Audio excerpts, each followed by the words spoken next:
Hello friends, কেমন আছেন সবাই? আশা করি সবাই ভালো আছেন। তো বিকেল বেলার এই সুন্দর একটা পরিবেশে আপনাদেরকে সবাইকে স্বাগতম। তো ওকে তো সবাই হয়তো চিনেন, আমি জানি না ওকে চিনেন কিনা সবাই। এই হলো সেই ভুলু,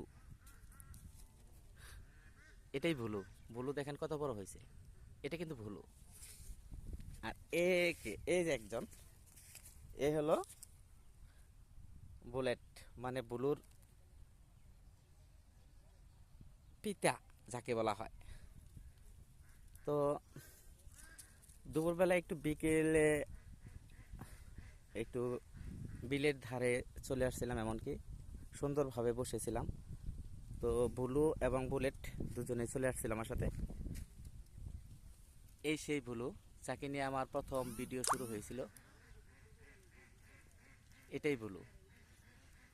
ওরা 6 জন ভাই বোন ছিল, তো তার মধ্যে শুধুমাত্র ওই বুলুই বেঁচে আছে, আর সবাই চলে গেছে। আর এটা হলো বুলেট, সবাই তো চেনেন ওকে। তো হঠাৎ করে এখানে বসে থাকার পর আমাদের গ্রামীণ ভাষায় যাকে বলা হয় বেজি, আপনারা চিনবেন কিনা জানি না। তো বেজিটা জাস্ট এই ভুট্টা ক্ষেত থেকে এখান থেকে দৌড় পেরে আসে, এখান থেকে জানা লাগছিল, এবং বুলুর এবং বুলেট এটাকে ধরে ফেরে এই ধানের ক্ষেতে যখন নামে তখন।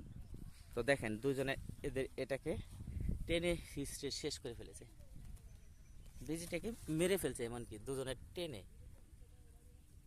কত বড় দুষ্ট প্রকৃতি দেখেন, এই যে আবার আসছে।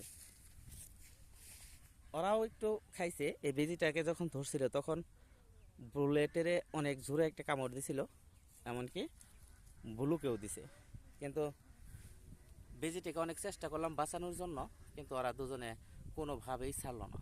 শেষ পর্যন্ত বেজিটাকে মেরেই ফেলেছে।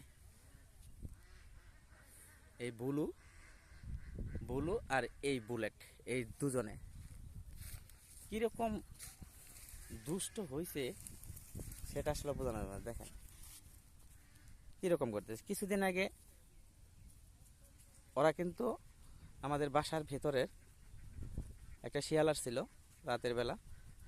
তো বুলু, বুলেট এবং ওর মা জুলি, তিনজনে সেই শিয়ালটাকে ধরে মেরে ফেলছে।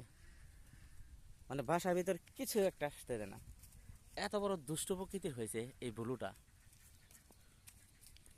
দেখছেন কিরকম করতেছে, খুব দুষ্ট। ওকেও একটা এই বেজি একটা কামড় দিছে, অনেক ব্যথা হয়েছে। আবার চাই চাই দেখে যে এটা আসলে মরছে কিনা। তো আমার সেই ছোট্ট ভুলুটা আজ এত বড় হয়েছে, আসলে ওই অনেক দুষ্ট হয়েছে, যার ফলে আসলে ওকে নিয়ে খুব প্যারেশানির মধ্যে আছি। অনেক দুষ্টামি করে, মুরগি মেরে ফেলে অথচ খায় না, তো এগুলা শুধু মেরে ফেলে। এটা বদ একটা অভ্যাস হয়ে গেছে, পরিণত হয়েছে। তো আজকেও একটা দুষ্ট প্রকৃতি কাজ করলো, দেখেন না দুজনে কত সুন্দরভাবে মিল। হ্যাঁ, এখন সুন্দরভাবে মিল বাসার দিকে চলে যাবে, তো আমিও বাসার দিকে চলে যাচ্ছি এখন। তো যাই হোক, আপনাদের কাছে বিষয়টা শেয়ার করলাম। তো দেখছেন আমাদের দুপুরের আমাদের গ্রামীণ পরিবেশটা কত সুন্দর দেখাচ্ছে, অনেক সুন্দর একটা পরিবেশ। দুপুরের সুন্দর পরিবেশটা আসলে যে কেউ দেখলে বুঝতে পারবেন যে গ্রামীণ পরিবেশটা কতটা ভালো, কত মনোমুগ্ধকর একটা প্রকৃতি। আর এখানে মন ভরে নিঃশ্বাস নিতে পারবেন, কারণ এখানে একদম ফ্রেশ, যাকে বলা হয় ফ্রেশ অক্সিজেন পাওয়া যায়, এত সুন্দর বাতাস।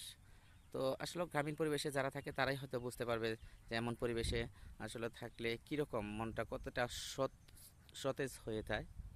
তো এই আর কি। তো যাই হোক, আপনারা সবাই ভালো থাকবেন, সুস্থ থাকবেন। তো আমার সাথে থাকার জন্য আপনাদের সকলকে ধন্যবাদ। তো সকলে ভালো থাকেন, আল্লাহ হাফেজ।